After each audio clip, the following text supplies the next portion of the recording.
বাঙালিপুর হচ্ছে আমার হৃদয়ের নূর। বাঙালিপুর আমার হৃদয়ের নূর। কণ্ঠে বাহে মুই আছো এতে মোর বাড়ি। মুই তোমরা গিলার সই, তোমারে সাওয়া, তোমারে বেটি, তোমারে বই। আল্লাহর অশেষ মেহেরবানি, অশেষ রহমত, অশেষ নিয়ামত। আল্লাহর হুকুম না হলে একটা গাছের পাতা এদিক থেকে ওদিকে যাবে।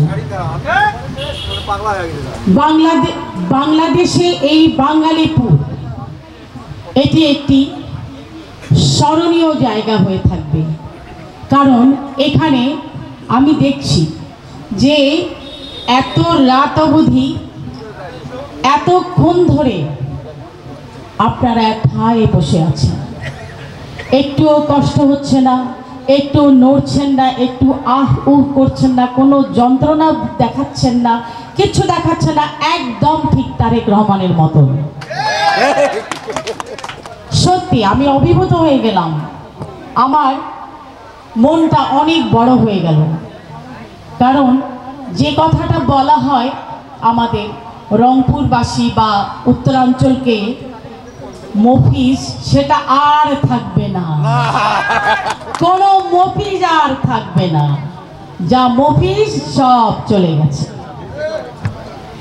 তাই সবাইকে আমার সংগ্রামী সালাম জানাই, সশ্রদ্ধ সালাম। আজকে মঞ্চে উপবিষ্ট আছেন এই অঞ্চলের সৈয়দপুরের রংপুর বিভাগের বাঙালিপুরের কৃতি সন্তানেরা এবং সৈয়দপুরবাসীর মধ্যে থেকে অনেক অভিজ্ঞ বিজ্ঞ নেতৃবৃন্দ মঞ্চে উপবিষ্ট।